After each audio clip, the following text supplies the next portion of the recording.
Hey everybody, it's your boy Nerdicane. I want to get straight to this. Rainbow Rowell, if you're listening, I have a question for you.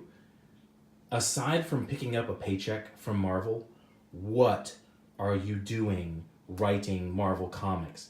This is the perfect example of why Marvel sales are down.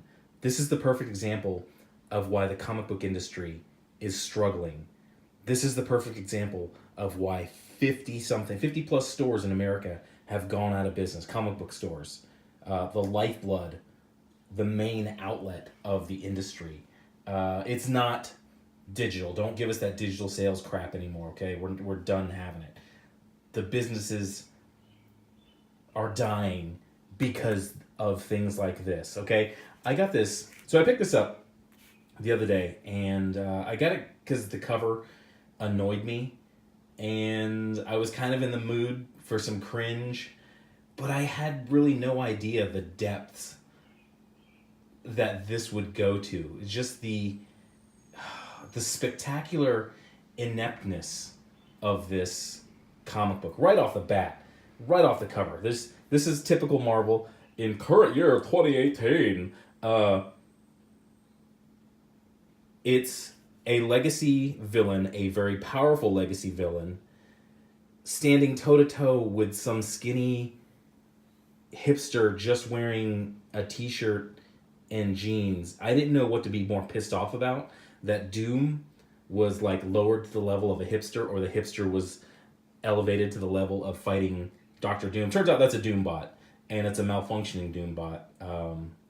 Typical cop out of SJW writers, but whoo boy, this was very hard to. Oh yeah, another thing, typical 2018 Marvel. There's no background.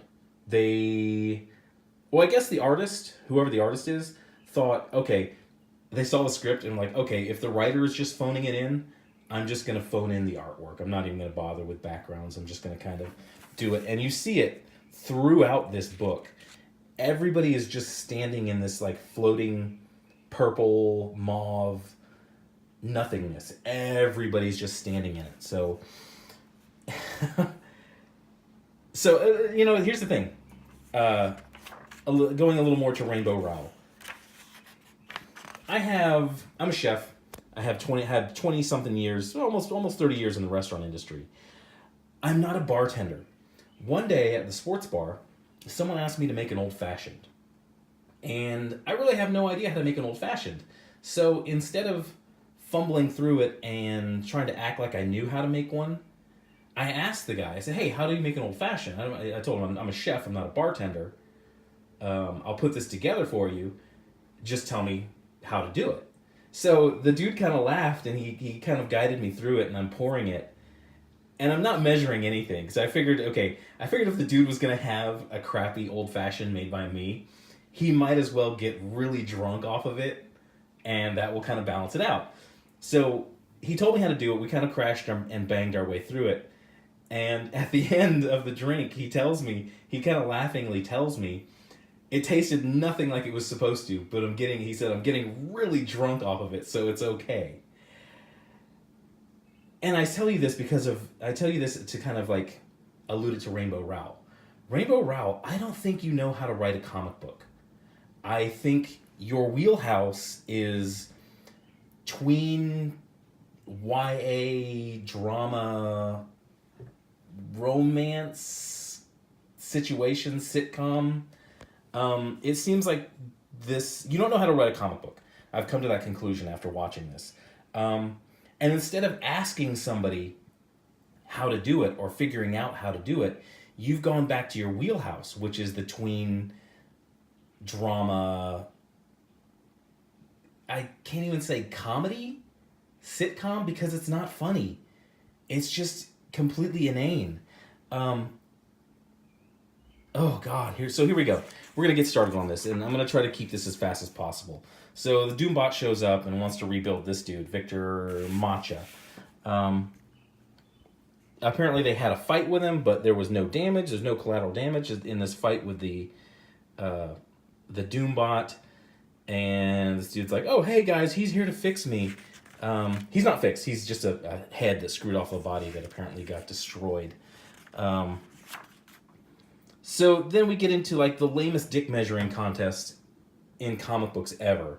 Basically, this guy says, "Oh, I had plans to fix him, and I was going to fix him," and then Doombot is like, "No, I'm here to fix it," and they're just kind of going back and forth until they wind up leaving him and going and kind of doing their thing with comparing notes. Now this right here, so this lady wants, we should do a debriefing. That way we learn from this. And this lady's like, oh, we don't really do that. And it's because this is a beautiful line. You don't learn? No, Rainbow. They don't learn, just like Marvel hasn't learned, that YA authors don't work in comic books ever. Wow, this run sucks. The original run of the Runaways was very interesting. Here, I'll let you, if you've listened this long, here's what you do with this group, okay? Since they kind of destroyed and killed their parents who were villains, why don't you make this characters, give them something to do, make them go through and kind of right the wrongs of their parents. Sort of like My Name is Earl for superheroes. They have to go back and say that their parents helped a dictator take over a country. Well, they have to go and overthrow that dictator to kind of make amends for what their parents did.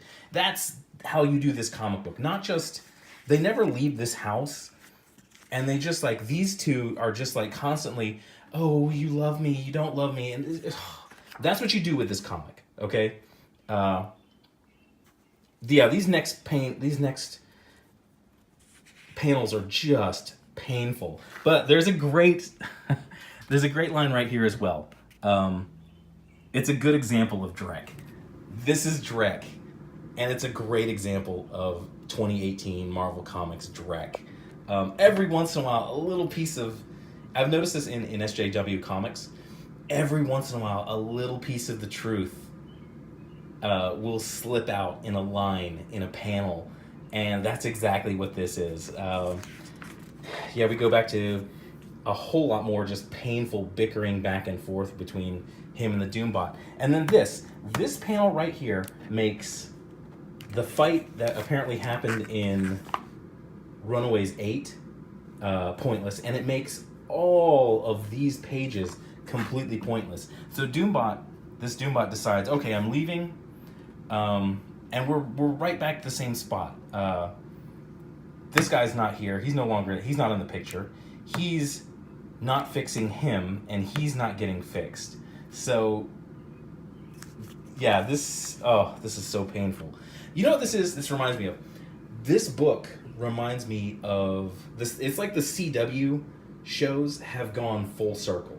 So, the CW shows, Arrow and all that, they took these really cool action comic books and they turned them into TV dramas. And in doing that, they had to inject all of this like relationship. I love you, I hate you, you deceived me, you lied to me. They had to inject all of that garbage, which made Arrow horrible. Arrow's horrible. If you like Arrow, you really need to step back and ask yourself, do I really like Arrow? Do I really like this TV show? Is it really good? It's not good. It's terrible. So they did all that to Arrow, and it's this weird, watered-down TV drama version of the comic book. And then Rainbow Rowell comes along to this comic, and she says, I guess she must have looked at Arrow and said, oh, Arrow's successful. Let me take these parts, the stupid relationship drama parts that I think make Arrow on TV good, and I'll just implement that into my comic book that I have to make now. And there you have it. It's gone full circle from good action comic book to crappy drama-filled TV show, and then Rainbow Rowell came right back, left all the good stuff, the action, although there's not a whole lot of good action in the TV shows, and then back into a comic book that sucks immensely. Cut to this is basically two preteens, I don't know, acting like, they're basically talking like adults. She's doing the thing that everybody does with with kids in comics and in TV shows. She's kind of made them snarky, self-aware. They talk like adults looking back at themselves as kids. Like this word soup here has got a good example of it. It's just like right here. It sucks. I mean, terrible stuff. Yeah, it was this book took me a long time to read. Yeah, so and then we go right back to tween drama crap. It's like, oh, am I cute? Am I cute, or am I cute? And cupcakes are involved, and pugs winking, and oh gosh, back to teen relationship drama garbage. She had to go get a job. Okay, you're rich. You're all living in a mansion. Your parents were like immensely wealthy, and you overthrew them and kind of took their money. Why do you have to go get a job? Raptor eats cupcake. Blah, blah, blah, more talking. This is Rainbow Rowell. This is her basically injecting herself into the comic book. This character is like almost always infallible, and it's just this is Rainbow Rowell, a teenager with the body of a middle-aged woman. Blah, blah, blah. It's stupid. He's attached to a Roomba. He's totally getting fixed. He's attached to a Roomba. More tween drama garbage. I want to talk to my girlfriend about being ignored, but she's ignoring me. And yeah, in the end, she becomes a teenager, which I guess the cupcake was magic and made her a teenager again, which I guess is convenient because now the exterior matches the mental age. So she was mentally a teenager, and now she's physically a teenager, which I think is great. You end the whole story on, this is kind of a personal note, I guess, from Rainbow Rowell to the fans. It's basically just a bunch of signs that say "Eat me, eat me, eat me, eat me, eat me, eat me, eat me." What was his name? Brian K. Vaughan was the one who did the Runaways originally, and it was very cool. It was very interesting, and this was really fertile ground to do more stories. But Rainbow Rowell just kind of took the whole thing and just like, no, I don't want to do that. I'm going to do some tween garbage, some tween drama garbage. So, yeah, that's my review. Rainbow, please quit. Please get out of comics. You're killing comics. You're killing Marvel. I got a bunch more comics to do this week. Hell, this is the stuff from last week. The new stuff is over on the table.